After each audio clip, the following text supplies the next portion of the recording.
en este ámbito tecnológico. Les agradezco mucho la invitación, obviamente, a la Sociedad de Alumnos de la Licenciatura en Administración y Financiera. Muchísimas gracias por la invitación. Es un honor poder compartir este tiempo con ustedes. Camila también, Carolina, perdón, muchísimas gracias por la invitación. De veras que lo reitero, qué honor poder platicar con ustedes. El día de hoy vamos a platicar sobre los regímenes fiscales que maneja lo que es la Secretaría de Hacienda y Crédito Público en relación o en comunión con lo que es el Servicio de Administración Tributaria. Ellos precisamente son los que están involucrados en este esquema para efectos de identificarlo en comunión con lo que es la ley del impuesto sobre la renta, los diferentes regímenes que vamos a platicar en un momento más. Nada más, tengo una duda en el aspecto de la presentación. ¿Ustedes me pueden hacer favor de subirla? ¿O tengo alguna posibilidad de subirla también a su servidor? Usted está en completo control para subir o compartir lo que desee. Ok. Entonces, sería... Estoy buscando precisamente para efectos de subir la presentación. En la parte de hasta abajo, usted va a poder encontrar en los controles compartir pantalla o share screen. Y ahí usted elige la presentación para poder... Ok. Ok. Un segundito, por favor. Déjenme buscar. ¿Dónde lo puedo? Ay, un segundo. ¿Ustedes me pueden apoyar en subir la presentación? Si no es mucha molestia. Claro que sí. Qué amables, gracias. Bien, como les comentaba, en este sentido, el SAT, repito, obviamente en comunión con lo que es la ley del impuesto sobre la renta, nos señala los diferentes regímenes. ¿Para qué este conocimiento? En primer lugar, para poder tributar de manera correcta en tal impuesto. Desde esta perspectiva, la importancia de conocer los diferentes regímenes, tanto de personas morales como de personas físicas. En su caso, estaremos presentando, perdón, nos van a hacer el favor de irlo comentando.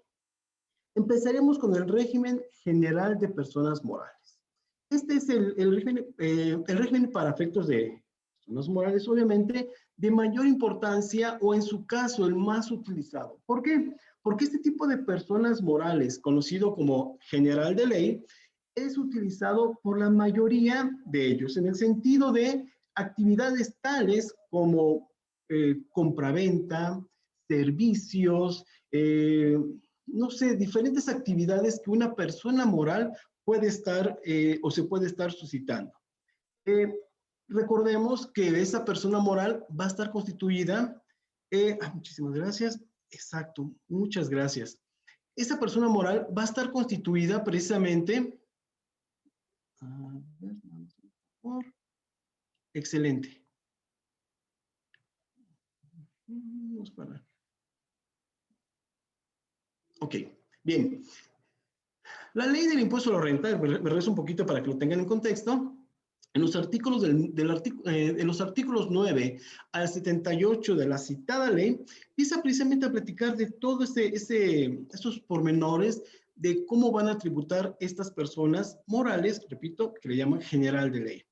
Obviamente, en comunión con el artículo 16 del Código Fiscal de la Federación, nos comenta qué son esas actividades comerciales que pueden ser, que pueden ser las comerciales, industriales, agrícolas, ganaderas, que vamos a ver un poquito más adelante algo más específico de esas actividades, obviamente también de servicios. Entonces, que quede claro, este tipo de personas morales lo que busca es precisamente el lucro. La Ley General de Sociedades Mercantiles nos señala cuáles van a ser los diferentes requisitos que debe contener cada una de estas personas morales desde su constitución, capital, esquema integral, precisamente haciendo un poquito al lado lo fiscal, de su forma de trabajar. Ahora bien, entre este tipo de sociedades nos vamos a encontrar lo que es la sociedad anónima conocida, responsabilidad limitada, sociedades civiles, entre otras. Oye, Miguel, ¿y cómo determina el impuesto sobre la renta este tipo de personas morales? O bien, en el artículo 9 de la ley del impuesto sobre la renta nos señala que hay que identificar cuáles han sido tus ingresos acumulables, persona moral, cuáles son tus deducciones autorizadas. En caso de que haya una pérdida, el impuesto sobre la renta lo reconoce y así se busca un resultado o una utilidad en ese sentido para ese tipo de personas morales. Es importante recalcar que, recordemos, los regímenes van encaminados muy de la mano con impuestos sobre la renta. Pero ¿qué va a gravar el impuesto sobre la renta en ese sentido? Va a gravar la utilidad, la modificación del patrimonio, y lo vamos a ver dentro de una persona moral y la persona física. Si hay utilidad, el impuesto sobre la renta se va a activar. Si hay una pérdida, el impuesto sobre la renta también va a levantar la mano y va a decir, aquí estoy presente. Entonces, tanto en personas morales, en ese tipo de actividades, como en las físicas, lo vamos a ver un momento más, se reconoce la utilidad y en su caso, la pérdida. Recordemos esa palabra de que ISR va a estar en la modificación patrimonial, por darle ese término en este contexto. Bien, obviamente, como buscan la utilidad de este tipo de personas morales, nos va a decir, oye, ya que tienes una utilidad, te voy a aplicar sobre esa utilidad un 30%. Y es en términos generales lo que encontramos precisamente en este primer régimen fiscal. Bien, quiero cambiar la diapositiva. Segundo, régimen opcional para grupo de sociedades. Esta más que nada, obviamente lo considera la ley del impuesto sobre la renta en su artículo 59 al 71. Este tipo de sociedades lo está identificando como aquellas que tienen una integradora y que está formada por varias integradas. ¿Cuál es la principal característica de ellas? Obviamente nos va a dar la pauta de identificar que la integradora tenga más del 80% de las acciones con voto de las demás sociedades. Esta es la primer característica. Obviamente, el término de ISR, y es importante, nos dice podrán. La ley del impuesto a la renta, repito, da esta facilidad y lo vamos identificando en los diferentes regímenes. Las dos palabras claves que tiene esa ley. Uno, podrán. Quiere decir que te da la libertad de poderlo utilizar, este tipo de régimen. Y otra que encontraremos un poquito más adelante nos va a comentar deberán. Entonces, ISR es muy claro en ese sentido, en esa expresión. Podrán y deberán. En este caso del régimen opcional, al principio de estas disposiciones habla precisamente de podrán. Entonces, quien quiera manejar sus sociedades con este tipo de que haya una integradora o varias integradas, lo pueden hacer sin ningún problema. Repito, la primera característica va a ser de que esa integradora tenga el 80% de las acciones. Ahora bien, como comentamos en régimen general, va a haber unos ingresos integrados, unas deducciones integradas, y obviamente va a haber, en su caso, pérdidas para efectos de poder aplicar nuevamente lo que dispone el artículo 9 de la ley del impuesto sobre la renta, que es el 30%. Entonces, esa es el segundo régimen que estamos comentando. Reitero, en este caso, es el término podrá. Bien, seguimos con los famosos coordinados. Estos coordinados, obviamente, estamos hablando de una persona moral o personas morales que se dedican exclusivamente al transporte terrestre de carga o pasajeros.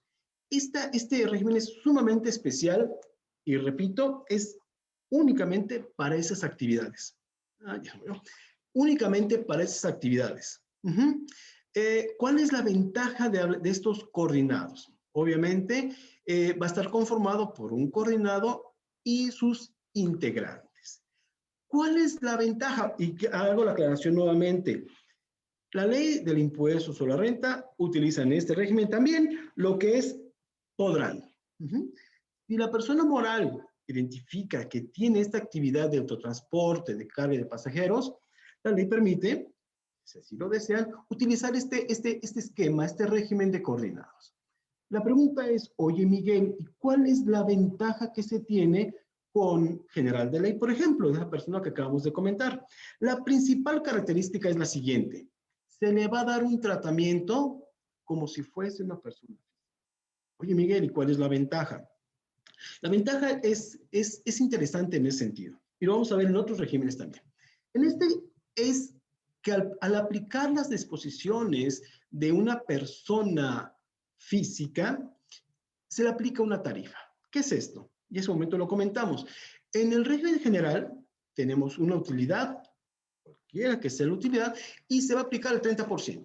Oye, Miguel, si tengo una utilidad de 100 pesos, aplicamos el 30%. Si tengo una utilidad de 1.000.000, aplicamos el 30%. Y así sucesivamente. En caso de una persona física y que en los coordinados nos permiten aplicar esta disposición, se aplica una tarifa. Una tarifa que obviamente está publicada en la Ley del Impuesto sobre la Renta, que nos dice que dependiendo el ingreso, corrijo el término, la utilidad que se tenga, se va aplicando. Entonces, ese porcentaje puede empezar en 5, 7, 15, 20, sucesivamente. Es una gran ventaja porque si mi utilidad en este caso es pequeña, pues aplicaré un porcentaje mínimo que está contemplado en esa tarifa. Vamos a llamarle también, la disposición legal se llama tarifa. Es una tablita como tal, que se encuentra en el capítulo de personas físicas. Entonces, eso nos da una gran ventaja. Oye, Miguel, ¿y por qué los coordinados tienen esa ventaja?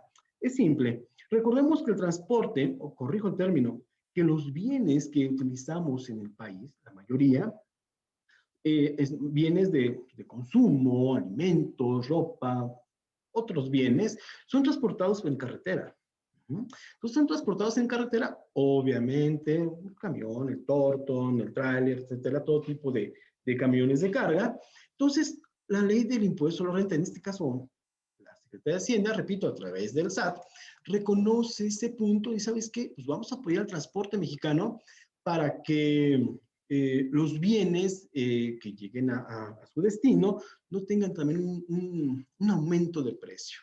Esta es una parte que piensa entre muchas cosas más que el legislador también tiene contemplado de este régimen de coordinados. Entonces, esa es la gran ventaja que tiene. Pero recordemos, son exclusivamente los que se dedican a estas actividades que acabamos de comentar. Bien, siguiente. Cambia un poquito de diapositiva. Listo. Este es sumamente interesante. Aquí la disposición empieza sumamente especial porque dice, deberán.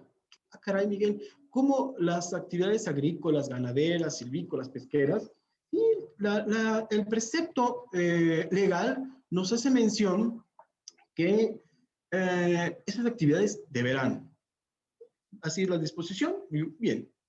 Obviamente está contemplado este régimen en los artículos 74 al 75 de la Ley del Impuesto sobre la Renta.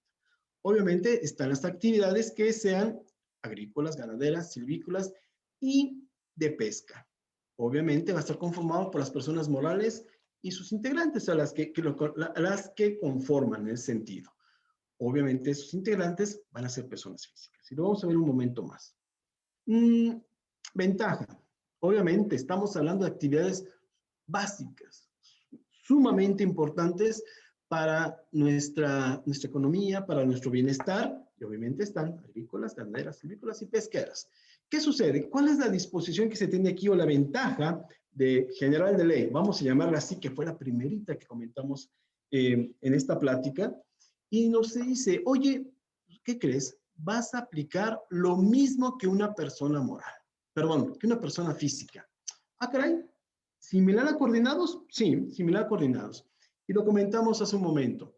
La persona moral sobre utilidad paga el 30%. Al momento que la ley permite que el cálculo se haga como una persona física, entra a esa famosa tarifa o tablita que acabamos de comentar y el impuesto puede ser menor. Pero aunado a lo que acabamos de comentar, hay una parte sumamente interesante en este régimen de actividad agrícola, ganadera, silvícola y pesquera. ¿Cuál es? Los ingresos exentos para sus integrantes. ¿En qué consiste esos ingresos exentos? El ingreso exento será 20 meses el UMA elevado al año por cada uno de sus integrantes.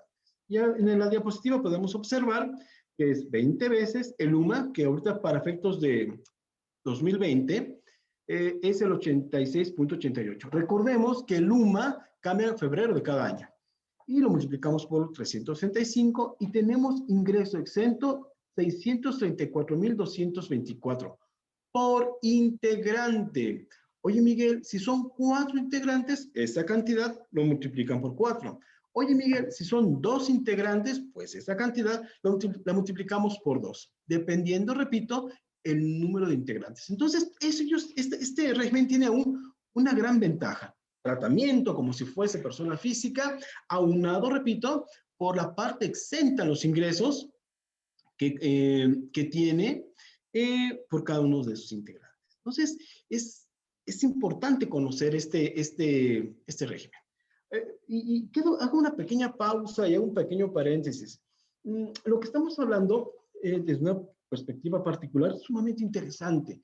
No sé, ustedes en este caso, como en la licenciatura de Administración Financiera, pues deben de conocer precisamente este ámbito para que de la mano obviamente con los empresarios, de la mano del contador, sepan estos beneficios que tiene, beneficios y obligaciones que tiene tanto las personas morales como físicas. ¿Y qué sucede?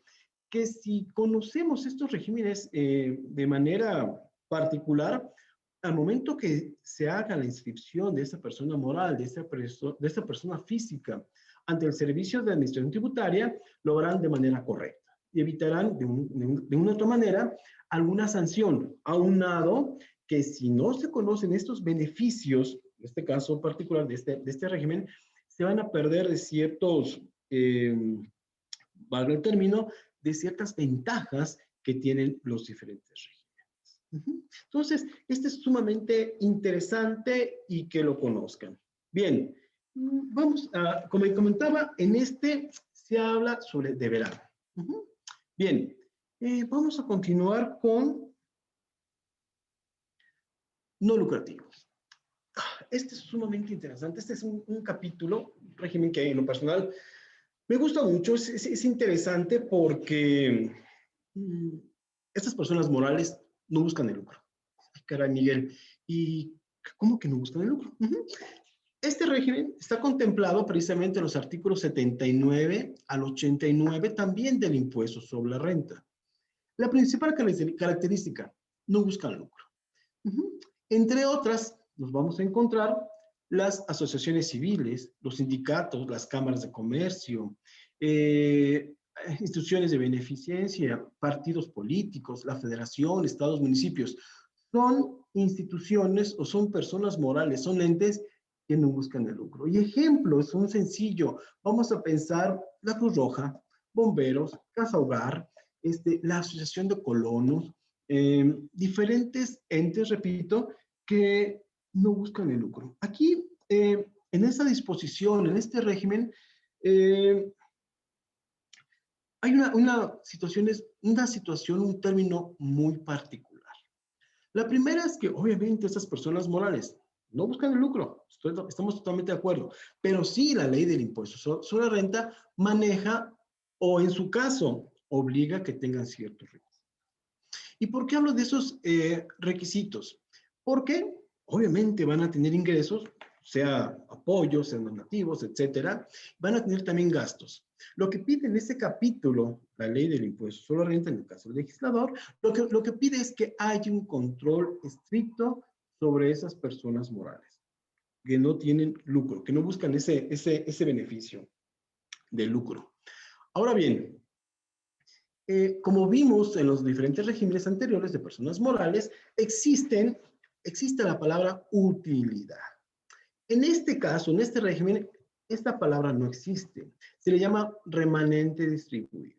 Y es en su caso, si así se desea, se va a dispersar, se va a dosificar en cada uno de los socios, siempre que haya. Y en ese instante, si es que ese remanente se aplica a los socios, en su caso ellos verán si pagan el impuesto o no. Y corrijo el término, verán, porque a lo mejor tiene una actividad y en ese instante, por la actividad que tenga cada uno de los socios, a lo mejor no queda impuesto. No lo sé. Esa parte ya lo vería cada uno de los socios que pertenecen a ese tipo de sociedades que estamos comentando ahorita.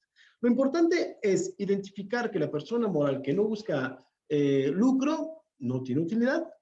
Esa diferencia entre los ingresos y las deducciones, autorizadas obviamente, se le va a denominar remanente distribuible. Es la principal característica. Reitero, los socios los hacemos a un lado y se queda hasta ahí ese panorama. Pero en este régimen hay un aspecto sumamente interesante y que no podemos dejar a un lado, que son precisamente las donatarias. ¿Quiénes son las donatarias? Son aquellas personas morales que tienen autorización por parte del SAT a recibir donativos. Eso nos permite precisamente que el mismo Servicio de Administración Tributaria del SAT publica en su página y en el Diario Oficial de la Federación cuáles son las personas morales con fines no lucrativos que son donatarias, repito, que tienen la posibilidad de recibir donativos. Obviamente, si esa persona moral reúne los requisitos, se convierte en una donataria. ¿Y qué sucede? Ustedes como personas físicas, en su caso, o las mismas personas morales, van a poder hacer donativos a estas instituciones y que esos donativos para ustedes, que entregaron ese bien, ese dinero, como lo que ustedes quieran, pueda ser deducible. Hay que tener mucho cuidado. Cuando se quiere entregar o se quiere dar un donativo, lo primero, obviamente, para que sea deducible, hay que verificar que la persona a la que le vamos a entregar ese donativo esté inscrita como una donataria. Lo podemos ver, repito, en la página del SAT y lo podemos ver también en el Diario Oficial de la Federación, esas donatarias. Si mal no recuerdo, cada año se publica esa lista, si mal no recuerdo, y lo verifico en ese sentido. Entonces, esta es sumamente importante que la conozcan y que obviamente, afortunadamente, y los manejo así, sí hay instituciones que tienen esa loable labor de no buscar lucro y pensar en los demás. Esa parte es sumamente interesante. Bien, ya vimos lo que son las personas morales con fines no lucrativos. Ahora vamos a platicar de las personas físicas. Gracias. Vamos a platicar de las personas físicas. Y aparecen los diferentes regímenes de esas personas físicas. Un poquito más adelante vamos a regresar con personas morales y ese orden que estamos manejando en este instante es precisamente el que tiene ISR. Por eso empezamos con morales, vamos a ver físicas y vamos a terminar con morales. Este régimen, sueldos y salarios, es donde yo creo que la mayoría de nosotros nos encontramos. Obviamente, contemplado también en la ley del impuesto a la renta, este régimen está a partir del artículo 94 al 99 de la ley del impuesto sobre la renta. Obviamente son los asalariados. Los que reciben un sueldo, obviamente van a estar en este régimen de sueldos y salarios. Ahora bien, en la diapositiva aparece subordinación. ¿Por qué? Porque para considerarse como sueldos y salarios, la Ley Federal del Trabajo también tiene por ahí estipulado esta palabra de subordinación, que no es otra cosa precisamente que el patrón le dicta ciertas actividades al trabajador para que éste los realice en un horario, con las herramientas necesarias, etcétera. Y en ese instante aparece ese término subordinación, que lo platicamos en otro momento con muchísimo gusto. Pero ese artículo, perdón, maneja un término sumamente interesante que se llama asimilados. El término es claro, es asimilados, no son sueldos. Y la ley contempla precisamente diferentes actividades, llámese de honorarios, llámese hasta actividades empresariales y profesionales, en donde se puede asimilar para efecto de cálculo del impuesto sobre la renta. Pero lo subrayo, lo pongo en negrita, inclusiva, se asimilan, no es lo mismo. Y lo tiene contemplado este capítulo de la ley del impuesto sobre la renta. Obviamente, en este capítulo se van a observar también obligaciones que tiene el patrón, tales como inscribir al trabajador, hacerle la retención de manera de cómo se pague al trabajador. ¿Y qué es esto? La obligación del patrón es la siguiente y aparece en la diapositiva. Una obligación sumamente importante que tiene el patrón son dos. Vamos a llamarlo así.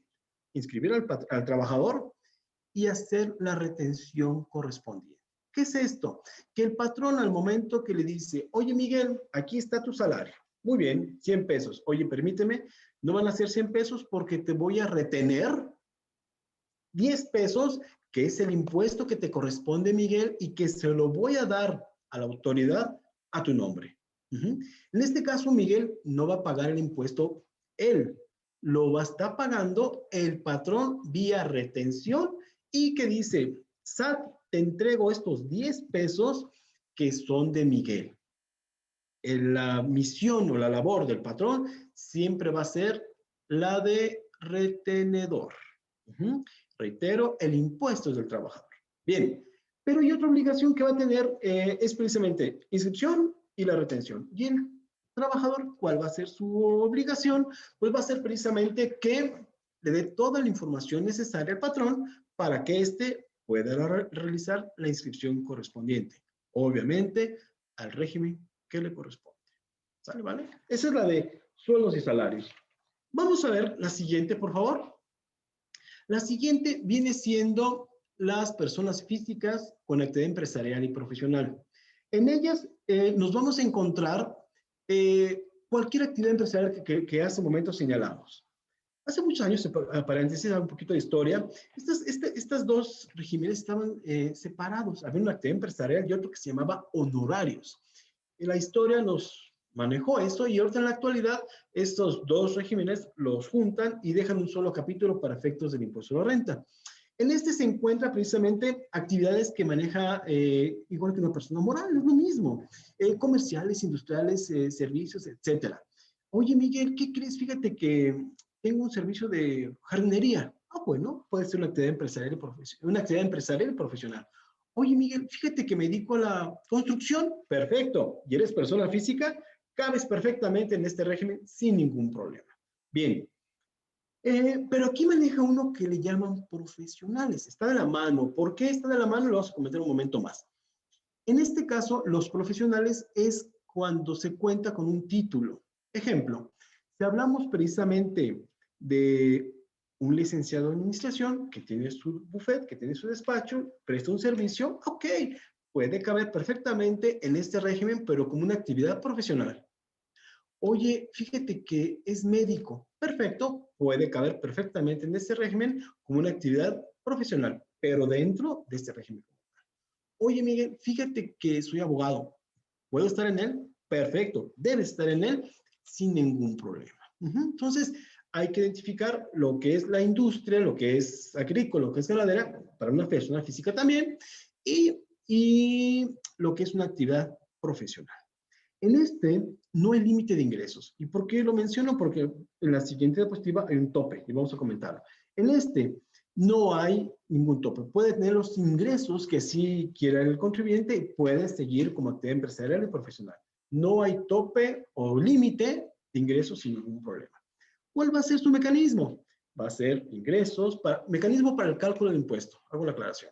Ingresos menos deducciones, la pérdida que lo acabamos de comentar, y la aplicación de la tarifa. Este mecanismo es el mismo que estaremos aplicando, no sé, en los coordinados, estaremos aplicando también en las actividades agrícolas, ganaderas. No sé si lo recuerden.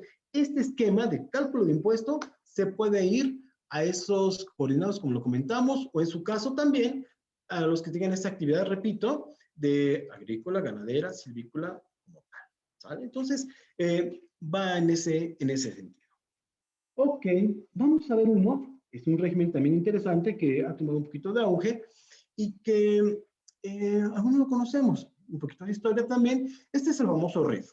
Obviamente son para personas físicas que tengan una actividad empresarial, pero la condición es que sus ingresos no excedan de 2 millones en el ejercicio. Obviamente la ley contempla que tenga 2 millones en ejercicio inmediato anterior, o lo que es lo mismo el año pasado. Pero si nosotros conocemos que no vamos a rebasar esos ingresos, puede caber perfectamente como un RIF. Antiguamente, algunos años atrás, eran los famosos repecos o lo que le llamaban contribuyentes de régimen pequeño. Ahora bien, cambia a régimen de incorporación, cambian sus obligaciones, pero están presentes. Si es una persona, repito, que se dedica a lo que acabamos de comentar, la jardinería, una persona física. Oye, Miguel, ¿pero qué crees? Fíjate que no voy a exceder mis 2 millones. Yo sé que en mi vida voy a tener un ingreso de 1 millón cada año. Ok, te dedicas a la jardinería, no hay ningún problema. Puede estar perfectamente en ese régimen. Oye, Miguel, ¿cuáles son las ventajas?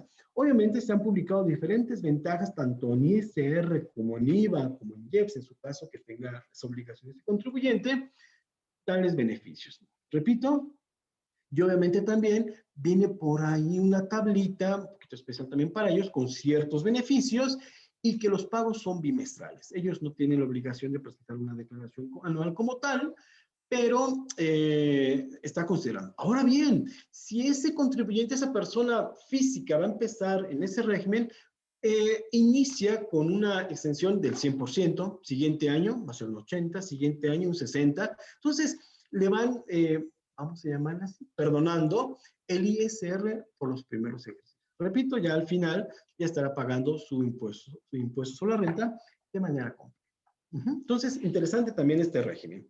Bien, personas, siguiente, por favor, gracias. Arrendamiento, régimen obviamente de personas físicas que se dedica al arrendamiento de bienes inmuebles. Hago la aclaración. Inmuebles, exclusivamente. Ellos que tienen una gran ventaja también para efectos de que tienen una famosa deducción ciega, que le llaman deducción opcional, que va a ser un 35% del ingreso que tenga.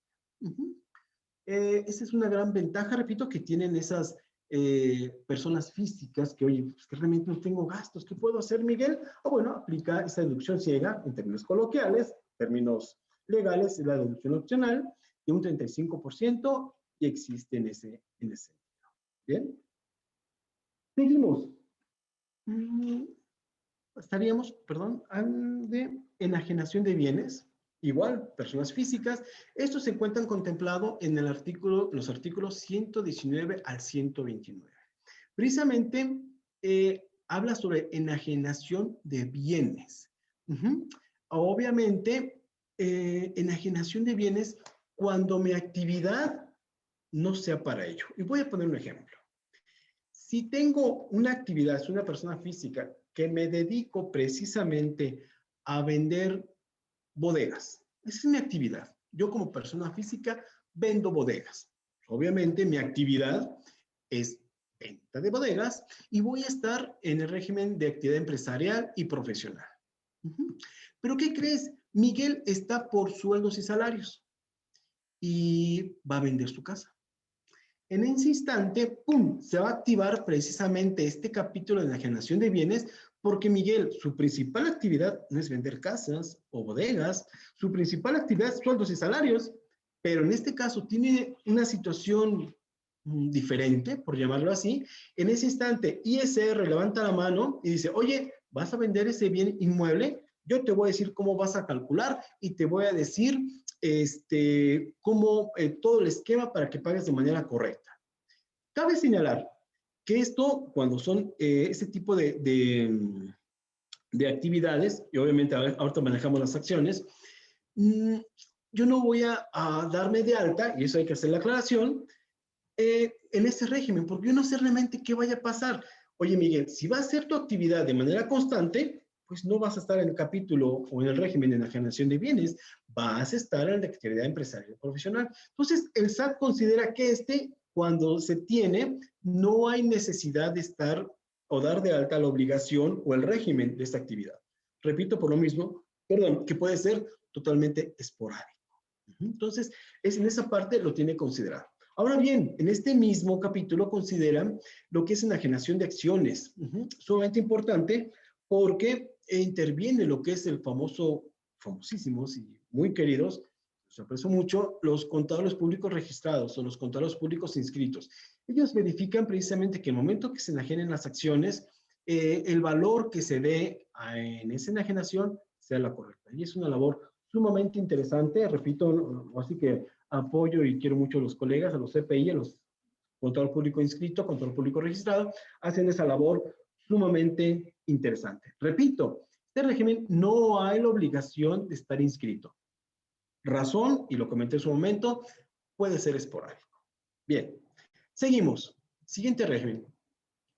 Adquisición de bienes. La adquisición de bienes es interesante.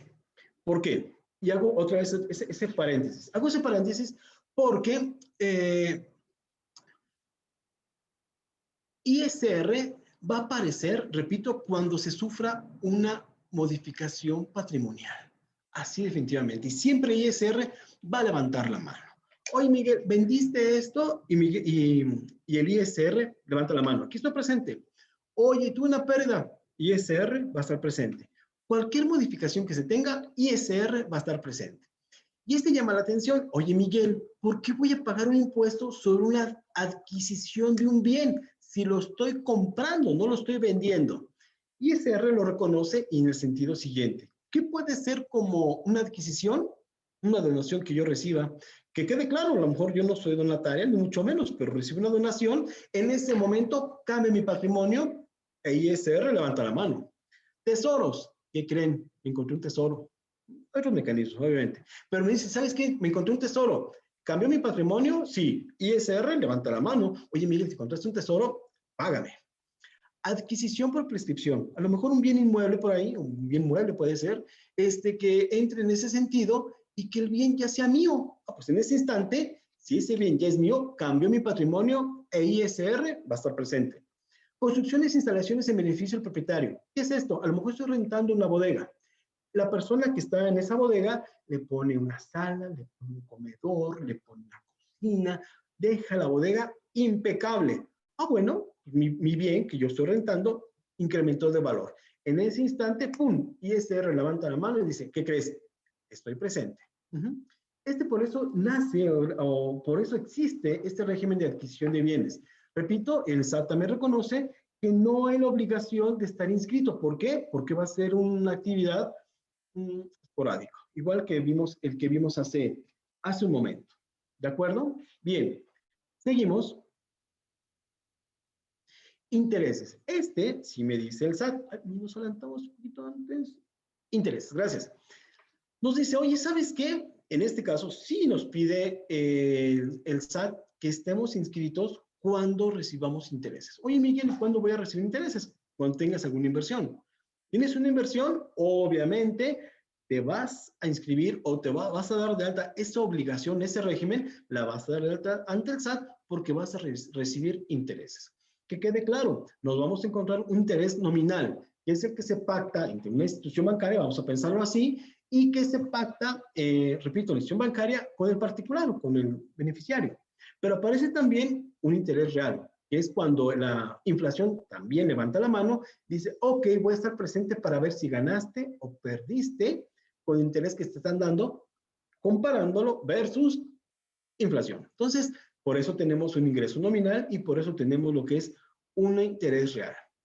¿Qué va a hacer la institución bancaria? O en términos generales, tiene la obligación de retener ese ISR a nombre de nosotros. Si yo tengo una cuenta bancaria en el banco el Patito Amarillo y me dice, oye, pues tuviste intereses, te hago tu cálculo y te voy a dar una constancia en donde dice que, Miguel, te retuve 20 pesos y se los voy a dar a la autoridad. En ese instante, eso que está haciendo el banco, obviamente es una retención hacia mí y que es como si Miguel estuviese pagando ese impuesto sobre la renta. Entonces, de este régimen sí va a ser necesario darle de alta la obligación ante el SAT de este régimen de intereses. Siguiente. Gracias. Premios. La ley del impuesto a la renta también considera en el artículo 137 y el 139 los premios. Obviamente se obtienen por la celebración de loterías, rifas, sorteos, juegos con apuesta, etc. Quien pague el premio, en este caso, quien organice el evento, será el encargado de hacer la retención, en su caso, y lo enterará a la autoridad, en este caso al SAT, ese impuesto a nombre del ganador del premio.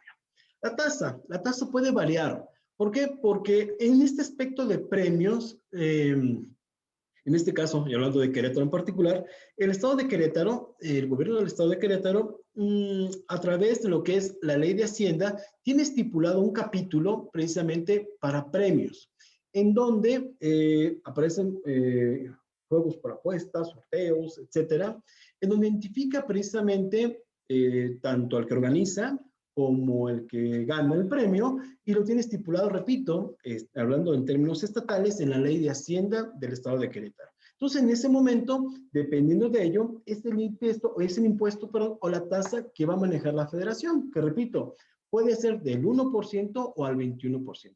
Repito, dependerá de cada una de las entidades qué impuesto, qué cantidad o qué porcentaje esté grabando esa actividad como tal. Este de premios, al igual, es esporádico. No me voy a dar de alta o no voy a dar de alta al régimen ante el SAT por premios. De modo que diga, híjole, pues Miguel se va a sacar cada 15 días un premio. Obviamente no, pero el SAT le consideró una clave como régimen a este también de premios.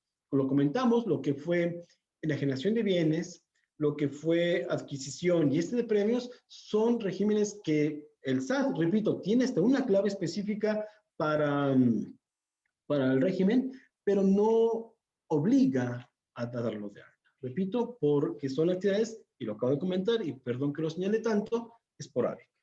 Bien, siguiente, vamos bien en tiempo, dividendos. Dividendos. En este caso, sí, en este caso también igual, la persona, el SAT nos dice, oye, si vas a obtener dividendos, y vamos a ver qué es, pues si date de alta, da de alta régimen ante nosotros, porque sí vas a obtener esos dividendos. ¿Qué son los dividendos para una persona física? Precisamente es la utilidad que distribuye la persona moral. ¿Se acuerdan que el régimen general o general de ley, como le llamamos, tiene utilidad? Ok, ya que tienes utilidad, viene un mecanismo especial para decir, ok, ya tenemos todo listo, somos dos socios, pues vamos a repartir la utilidad. Previo mecanismo, obviamente, y no es el tema ahorita. Hay un mecanismo especial en donde dice, ok, tengo utilidad, vamos a repartir. En ese momento que vamos a repartir, es un dividendo así se le denomina, un dividendo para esa persona física. Entonces, repito, el mecanismo especial para ese dividendo y que hará el mecanismo como tal. En su momento igual, realizará una retención al socio, a la persona física, efectuará una retención correspondiente que le quita al socio, le quita al accionista y se lo entera a la autoridad a nombre de esa persona. Cuidado, eso sí es sumamente importante. ¿Por qué digo cuidado? En algunas ocasiones, y está en disposición, cuidado con eso, consideran dividendos no solamente lo que acabo de comentar, de que tengo utilidad de los reparto, lo considera también dividendos, préstamos a socios. Cuidado, hay que tener muy bien estructurado esa parte para no caer en un dividendo y que de ese dividendo, que a lo mejor no hicimos bien la tarea, genere un impuesto sobre la renta. Hay que tener mucho cuidado cuando hablemos de préstamos a socios. Erogaciones no deducibles de la persona moral. Hay que tener mucho cuidado porque la autoridad lo considera dividendo y en ese instante se genera ISR, levanta la mano. Omisiones de ingresos en la persona moral. Y utilidad fiscal determinada por autoridades fiscales. Eso está contemplado también en la ley y lo puede llamar como un dividendo, esos errores, por llamarle así, los puede generar como un dividendo y en ese momento ISR levanta la mano y nos cobran ese impuesto. Entonces, hay que tener mucho cuidado en ese tipo de control de los dividendos, para que también lo consideren en ese sentido. Bien, siguiente, por favor. ISR, a ISR no se le escapa a nadie. Y por eso nace este capítulo que le llaman de los demás ingresos. Ay, caray. Obviamente, repito, no es un régimen como tal, pero tiene contemplado el SAT como con su clave correspondiente en este régimen de los demás ingresos. En pocas palabras, persona física, no te me escapas. Si no tienes todo lo demás, pues ahí te va. Y dice, ingresos distintos a los antes señalados. Así empieza el artículo, así empieza el capítulo. Quiere decir que no están los demás. Bueno, vamos a llamarle de los demás ingresos. Entre otros, deudas perdonadas al acreedor. Le debo a alguien y me lo perdona. Se modifica tu patrimonio y ese levanta la mano y no lo cobra. Ganancia cambiaria. es uno de los tantos casos de los más ingresos. Ingresos provenientes de sociedades residentes en el extranjero. Ojo, ¿eh? Intereses moratorios, remanente distribuible de las personas morales con fines no lucrativos. ¿Se acuerdan que lo comentamos en los no lucrativos? Pues aquí aparece de los demás ingresos y las regalías. Pero si no están aquí y es algo, si un ingreso ISR levanta la mano, dice, aquí estoy presente. No estás en los demás, de este no te me escapas. ¿De acuerdo? Bien, vamos en tiempo. Siguiente, por favor, vamos a hablar de los residentes en el extranjero con ingresos provenientes de fuente de riqueza ubicada en territorio nacional. Un ejemplo, a lo mejor una persona que tiene conocimiento de sistemas computacionales, viene de Canadá y a dar una capacitación, un curso de lo que ustedes quieran y manden. Obviamente, México, la empresa mexicana, le va a pagar a ese extranjero. Es un ejemplo, ¿no? Le va a pagar a ese extranjero y dice, oye, ¿sabes qué? Pues ya, muy bien, tu curso, tu diplomado, lo que ustedes quieran. La persona canadiense regresa a su casa. Obviamente la empresa mexicana le pagó. ¿Dónde está la fuente de riqueza? Está en México. La persona que dio ese curso es canadiense. Pero la empresa mexicana tiene la obligación de decirle, oye, espera. Hermano canadiense, antes de que te vayas a tu tierra, te voy a hacer la retención para que pagues ese impuesto porque el ingreso lo tuviste en México, no lo tuviste en otro lado. Entonces, la ley del impuesto sobre renta lo tiene contemplado también en ese sentido. ¿Sale? Entonces, todo aquello o cualquier residente en el extranjero, ojo, que tenga un ingreso que haya sido del país, se va a activar. Vía, repito, retención. Entonces, ese capítulo, ahorita nos puse un ejemplo, maneja el caso que sea por salarios, que la persona venga a trabajar por salarios, que venga por honorarios, que tenga un arrendamiento. A lo mejor la persona, ¿qué puedo decir? Argentino, tiene una bodega en Querétaro. Bueno, ¿dónde obtiene la riqueza? Pues en México, porque aquí cobra, pero él está en Argentina. Bueno, antes de que te pague argentino, te voy a hacer una retención, pagas tu impuesto, te hago un documento especial en donde dice que tú ya pagaste un cierto impuesto en México, porque, repito, obtuviste el ingreso en territorio mexicano. En este caso, sí son obligatorios. Siguiente, por favor. Regímenes fiscales preferentes. Esa es una situación en donde las personas morales que estén relacionadas con alguna empresa que se encuentre en un país X, por dar un nombre, que en ese país el impuesto sobre la renta sea menor que el impuesto sobre la renta en México, llámese un 75%, en ese momento dice, ok, si yo calculo mi impuesto sobre la renta en México y por esa transacción o por esas operaciones, por esas actividades, mi ISR en México es de 100 pesos, pero en el otro país hago el cálculo y es de 8 pesos, caray, en ese momento ISR levanta la mano y dice, no, espérame, lo que tienes en el otro país, me lo vas a declarar aquí, me lo vas a declarar y vas a pagar conforme a las disposiciones mexicanas. Oye, Miguel, ¿pero qué crees que si yo pagué 8 pesos en el extranjero? Bueno, esos 8 pesos que pagaste, te los puedo considerar en los 100 que me tienes que pagar y me pagas el resto. Esto es, si en México son 100 pesos, en el extranjero fueron 8, a México le faltas, debes todavía que pagar 92 pesos. Y es que las matemáticas no fallan. Esto es un régimen bastante complejo, es interesante, pero sí hay que tenerlo considerado. Siguiente, por favor. Creo que con eso terminamos. Sí. Las cooperativas. Las cooperativas, ejemplo práctico y que se ve en todo el mundo mundial, como es en mi rancho, Pascual. Es una cooperativa sumamente conocida, conocemos todos una sociedad cooperativa en donde todos los empleados, todos son socios. Entonces, en ese sentido, dice, oye, pues hay que ver, tengo entendido que Cruzul también, no sé todavía si esté por en ese esquema, pero lo más conocido, Pascual, Jugos Pascual, están en ese ejemplo de cooperativas.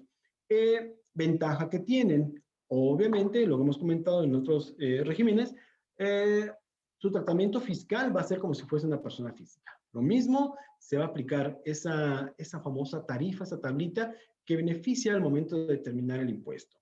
No efectúan pagos provisionales y el ISR lo va a pagar de manera dosificada por cada uno de los socios que configuran esa persona moral o ese régimen de sociedad cooperativa. Entonces, siguiente, por favor. Exactamente, son las 5, fue lo que me pidieron. Por su atención, mil gracias. Tengo entendido que ahorita viene ya una sesión de preguntas, no sé cómo vaya a ser el esquema.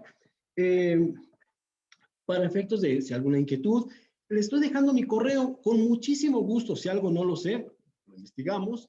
Y dejo ahí mi correo, lo que se les ofrezca con toda confianza. Y les agradezco, reitero, la invitación. Mil gracias. Qué honor por haber invitado y obviamente qué honor poder participar con ustedes en este evento tan importante. Les deseo el mejor de los éxitos, les mando un fuerte abrazo y por mi parte es todo. Que tengan muy buena tarde.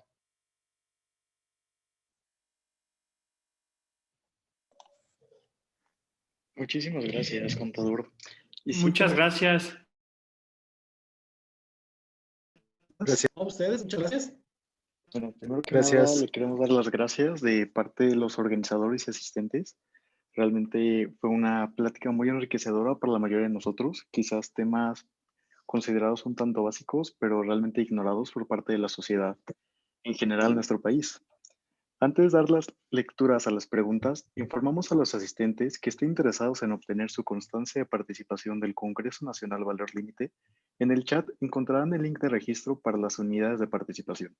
Les pedimos de favor contesten en el Google Forms para que puedan registrar sus asistencias a nuestro evento, así como brindarnos una retroalimentación del mismo para su mejora. Ahora bien, pasaré a las lecturas de las preguntas más relevantes que hicieron nuestros asistentes el día de hoy. La primera interrogante es la siguiente. Siendo un aforo en su mayoría de personas entre 18 y 25 años de edad con objetivos sociales, innovadores y emprendedores, ¿qué régimen nos recomienda para el tipo de proyectos relacionados al emprendimiento social? Bien. En la actualidad no hay mejor que una persona moral. Una persona moral siempre va a dar una presencia al cliente. Estoy hablando desde una perspectiva de cierto estatus, si le podemos llamar. Siempre una persona moral, y si lo analizamos y ven diferentes clientes, siempre la persona moral va a dar este plus, esa seguridad al cliente, precisamente de cómo está conformada. Cabe señalar, dice, oye, ¿qué crees, Miguel? Fíjate que voy empezando contestando la pregunta. Hay un régimen, bueno, no es un régimen como tal, está considerado también una persona moral, pero tiene una facilidad sumamente interesante que se llaman las famosas SAS, sociedades de acciones, sociedades de acciones, ay, se fue la palabra, sociedades de Acciones simplificadas. La ventaja que tienen ellos, puede crear un solo socio y la condición es de que sean de 5 millones de pesos como tope. Entonces, para empezar, oye, si mi empresa voy a poder ver hacia el futuro y en ese primer ejercicio, segundo ejercicio, voy a estar en ese esquema, hay que aprovecharlo porque tiene ventajas fiscales. Pero si en un momento empezamos a crecer, que es lo que primero de todos queremos que se esté creciendo, obviamente tenemos que voltear a ver a las personas morales. Siempre reitero, como un emprendedor, tenemos que voltear a ver una persona moral. Desde mi punto de vista, y en ese sentido, espero haber contestado la pregunta. Gracias, contador. La segunda interrogante. Se conoce sobre la existencia de las sociedades integradas. Sin embargo, ¿nos podría detallar un poco más cómo es su funcionamiento y su constitución? Ok, la Constitución es un poquito más amplia y están lo que es la Ley General de Sociedades Mercantiles. Ahí aparece precisamente en ese sentido todo lo que es el aspecto de Constitución como tal. Las integradas, repito, como lo comenté, deben de tener un cierto porcentaje. En ese sentido, si se puede identificar que esta persona moral va a tener voz y voto en esas personas morales, las dejamos como una integrada y las integradoras. Si mal no recuerdo, es que siempre el término lo lo confundo, pero un segundo, es integradora e integradas. Entonces, la principal característica es eso, que si sí va a tener, en su caso, si va a tener ese control, tiene que estar en este régimen. Que es interesante, yo ahorita viendo esa pregunta, el artículo como tal empieza manejando, podrán, Entonces, eso es interesante. Pero el mecanismo, obviamente, está visto en el artículo 59 al 71, en términos generales, repito, es como si fuese una general de ley, pero va a estar unificado, están uniendo tanto los ingresos de esa integrada como de esas integradas como las integradas, van a generar una sola declaración, por llamarla así. Van a acumular los ingresos de todas, van a acumular las deducciones de todas y van a hacer y las pérdidas de todas y van a hacer un solo cálculo. Repito, la condición es de que tengan ese control. Repito, para el término, el mecanismo se encuentra en ese 59 al 71 de la Ley de Impuesto a la Renta. Muchísimas gracias. Desde la perspectiva del empleado, se tiene la preocupación en la existencia del supuesto de que el patrón no realiza la erogación correspondiente a las retenciones realizadas. En términos más coloquiales, ¿qué sucede cuando el patrón retiene los impuestos del asalariado y no los entrega a la autoridad competente? ¿Se entrega o no se entrega? Cuando no se entregan. Exactamente, si se entrega no hay ningún problema. ¿Qué sucede? La misma ley tiene contemplado que es el patrón, es responsable solidario de entregar esas retenciones. Entonces, de otra manera, el contribuyente es el de sueldos y salarios, pero el patrón como retenedor tiene, repito, se conserva o es un obligado también, es un responsable solidario. En el caso de que se tenga esa duda, se debe de acudir inmediatamente al SAT y hacer dar un término, una queja, una querella, decir, oye, ¿sabes qué? Pues se me hace que no me están entregando, no están enterando bien mi impuesto. Obviamente están los CFDI de nómina, en donde se pueda poder observar que la retención que le han hecho al trabajador y para que él quede soportado, oye, pues se han quedado con mi dinero, o sea, ve por el patrón porque tiene mi dinero, yo ya lo pagué, a mí ya me lo enteraron, corrijo, a mí ya me lo retuvieron. En ese instante el patrón, el trabajador puede presentar una queja, una querella ante el SAT. Bueno, querella es un poquito más en otros términos. Una queja, una investigación hacia el patrón, ¿qué está pasando? Para que el patrón se obligue a enterarle esas retenciones que efectuó. Perfecto, contador. Muchísimas gracias. Una pregunta más. Como persona física, ¿se considera el mismo régimen la modalidad siendo como accionista que tener la modalidad como dividendos? Y de Sí, es la igual misma. manera, Es la ¿se misma, puede exactamente. permanecer a dos regímenes distintos de Correcto, manera recurrente? claro.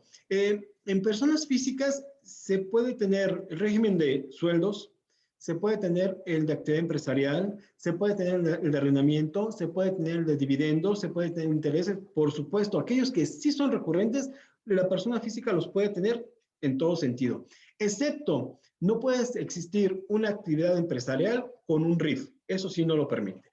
En los demás sí puede tener varios regímenes una persona física. La respuesta es sí. Ok.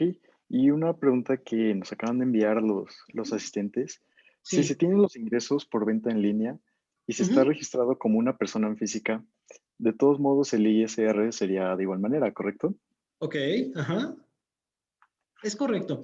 Pero a ver, un poquito más claro. Lo que pasa es que ahorita en las reformas 2020 se han creado esas famosas retenciones de las nuevas plataformas.